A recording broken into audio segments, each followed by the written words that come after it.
क्या नाम है आपका? उसने तोतली आवाज में कहा, मेहरू निशा। मैंने उसके सिर पर प्यार से हाथ फेरते हुए कहा, बड़ा अच्छा नाम है। और जेब से 500 का नोट निकालकर उसे देते हुए कहा, लो, ये आपकी ईद की ईदी है। मेहरू निशा ने नोट हाथ में लिया और दौड़कर अंदर वाले कमरे में, जहां हामिद और उसकी बीवी थे, उनको नोट दे आई।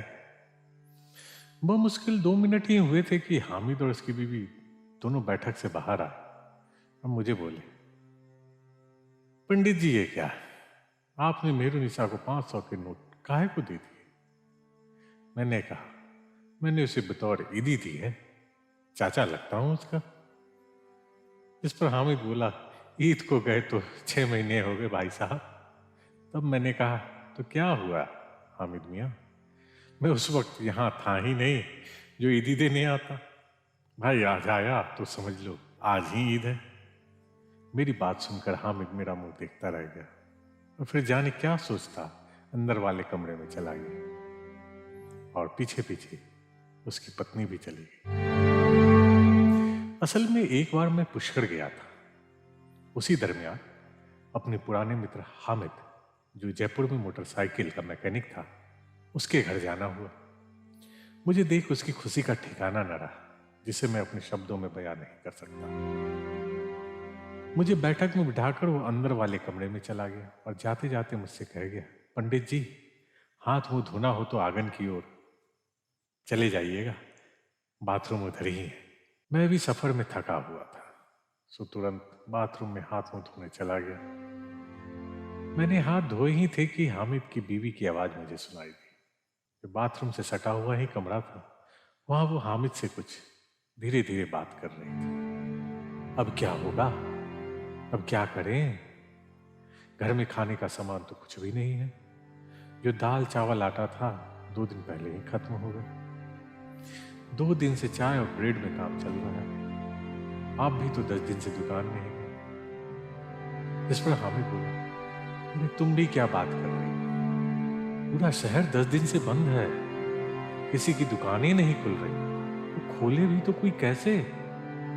समाज के ठेकेदार आ जाते हैं बंद कराने। इस बीच मुश्किल में 2 दिन छोड़ के 2 घंटे के बाद कर्फ्यू खुलता है। उतने में बाजार से जो सामान ले आता हूं ला पाता हूं। अब जब घर में पैसा ही नहीं तो सामान कहां से लाऊं? पता नहीं इन राजनेताओं को हम गरीबों की, रोज कमाकर खाने वालों की मजबूरियां क्यों नहीं दिखती।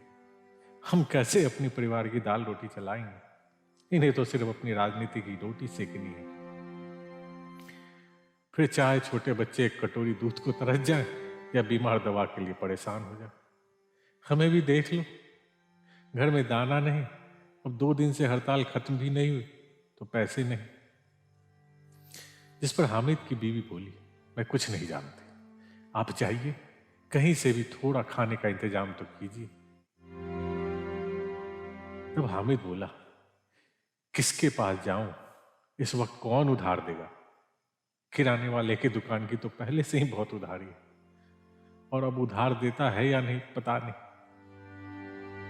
जिस पर वो बोली, मैं कुछ नहीं जानती, आप जाइए, कहीं से भी फिलहाल थोड़ा नाश्ता ही ले आइए, पंडित जी इंतजार कर रहे होंगे।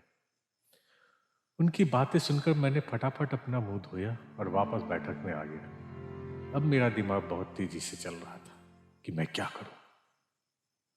तभी हामिद की बेटी वहां आई और मैंने फौरन उसे ईदी के बहाने 500 के रुपए दे दिए। जिस पर बाद में हामिद ने आकर कहा, क्या पंडित जी, आपने हमारी बातें सुन ली थी क्या? और और फिर मुझे गले लगाता हुआ बोला, पंडित जी, दोस्त हो तो आपके जैसा। मैंने कहा, मियाँ, वो दोस्त किस काम का जो दोस्त की मुसीबत में काम ना आए।